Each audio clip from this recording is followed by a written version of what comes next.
सावन का महीना है तो किस प्रकार से हम शिव जी का अभिषेक करें, ये ब्रह्मा जी बता रहे हैं नारद जी से शिव पुराण में। शिव पुराण के रुद्र संहिता सृष्टि खंड। तो आइए सुनते हैं ब्रह्मा जी क्या कह रहे हैं। ब्रह्मा जी कहते हैं कि अब मैं जलधारा पूजा के महान फल को कह रहा हूँ, जिसके श्रवण मात्र से ही मनुष्यों का कल्याण हो जाता है। भक्ति पूर्वक सदाशिव की विधिवत पूजा करने के पश्चात उन्हें जलधारा समर्पित करें। सन्निपात आदि यानी ज्वर में होने वाले यानी बुखार में होने वाले प्रलाप की शांति के लिए भगवान शिव को दी जाने वाली कल्याणकारी जलधारा शतरुद्रीय मंत्र से, एकादश रुद्र से, रुद्र मंत्रों के जप से, पुरुष सूक्त से, 6 ऋचा वाले रुद्र सूक्त से, महामृत्युंजय मंत्र से, गायत्री मंत्र से अथवा शिव के शास्त्रोक्त नामों के आदि में प्रणव और अंत में नमः पद जोड़कर बने हुए मंत्रों द्वारा अर्पित करनी चाहिए। देखिए, रुद्री पाठ हमारे चैनल पर है, इसका लिंक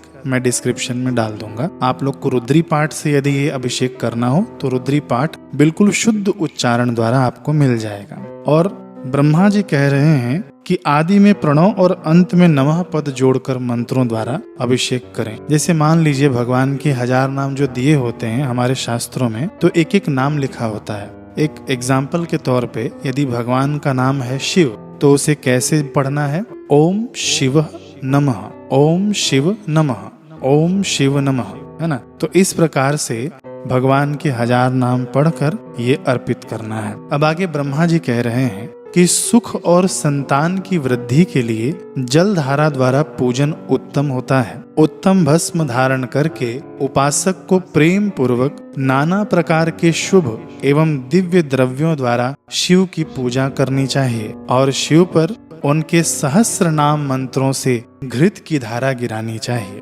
ऐसा करने पर वंश का विस्तार होता है, इसमें संशय नहीं है। शिव जी के जो सहस्र नाम है हमारे चैनल पर अभी कुछ ही देर में आ जाएगा, उसका भी लिंक मैं डिस्क्रिप्शन में दे दूंगा। इस प्रकार यदि 10,000 मंत्रों द्वारा शिव जी की पूजा की जाए तो प्रमेह रोग की शांति होती है और उपासक को मनोवांछित फल की प्राप्ति होती है। तो देखिए, एक बार शिव जी का जो सहस्र नाम हम लोग सुनेंगे तो 1000 बार होगा, उसी को 10 बार सुनते हुए करेंगे तो 10,000 बार हो जाएगा। तो वही ब्रह्मा जी कह रहे हैं कि 10,000 मंत्रों द्वारा शिव जी की पूजा की जाए तो प्रमेह रोग की शांति होती है और उपासक को मनोवांछित फल की प्राप्ति होती है। यदि कोई नपुंसकता को प्राप्त हो तो वह घी से शिव जी की भली भांति पूजा करे।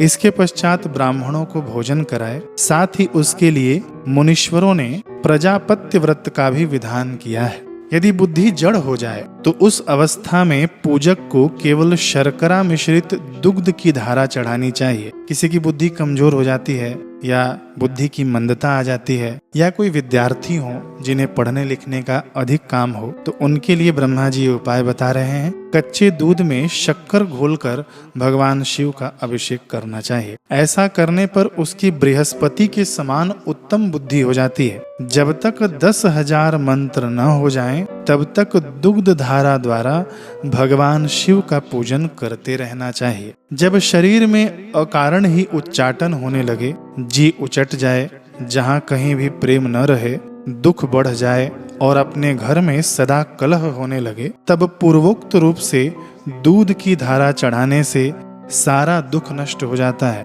इसमें केवल दूध कहा है तो कच्चा दूध लेना है, शक्कर इसमें नहीं मिलाना है। शत्रुओं को संतप्त करने के लिए पूर्ण प्रयत्न के साथ भगवान शंकर के ऊपर तेल की धारा अर्पित करनी चाहिए। यहाँ आप सरसों का तेल ले सकते हैं। ऐसा करने पर निश्चित ही कर्म की सिद्धि होती है। सुगंधित तेल की धारा अर्पित करने पर भोगों की वृद्धि होती है।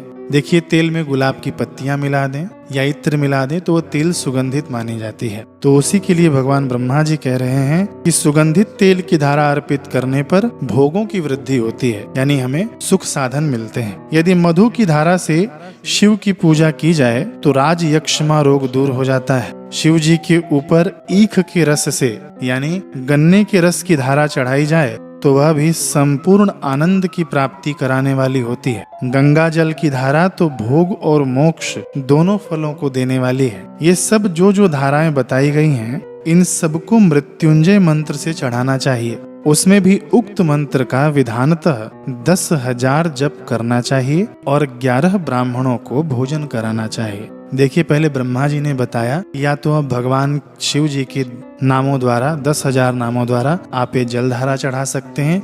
फिर अंत में भगवान ब्रह्मा जी ही बता रहे हैं कि आप महामृत्युंजय मंत्र के द्वारा भी ये धाराएं चढ़ा सकते। जो भी जिसको अनुकूल हो वे वैसा करें। आगे कहते हैं ब्रह्मा जी कि हे मुनीश्वर, जो आपने पूछा था वह सब मैंने आपको बता दिया। संसार में सदा शिव की यह पूजा समस्त कामनाओं को पूर्ण करने में समर्थ और सफल है। भक्ति पूर्वक यथाविधि स्कंद और उमा के सहित भगवान शंभु की पूजा करके भक्त जो फल प्राप्त करता है उसे जैसा सुना है वैसा ही कह रहा हूँ। वह इस लोक में पुत्र पौत्र आदि के साथ समस्त सुखों का उपभोग करके अंत में सभी सुखों को देने वाला शिवलोक को जाता है। वह भक्त वहाँ करोड़ों सूर्यों के समान दैदीप्यमान तथा सभी कामनाओं को पूर्ण करने वाले विमानों पर गान वाद्य यंत्रों से युक्त रुद्र कन्याओं से घिरकर बैठे हुए शिव रूप में प्रलय पर्यंत क्रीड़ा करता है। तदनंतर अविनाशी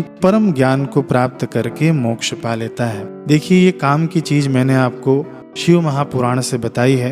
एक एक वाक्य यहाँ पर शास्त्रीय है। इसके अंदर 2-3 चीजें हैं जिनका लिंक मैं डिस्क्रिप्शन में डाल दूंगा, आप लोग को मिल जाएगा। और हो सकेगा तो महामृत्युंजय मंत्र का भी मैं एक लूप बना दूंगा जिसको आप लोग सुनते जाएं और जल धारा अर्पित करते जाएं। बाकी मिलेंगे हम अगले वीडियो में। हरे कृष्ण।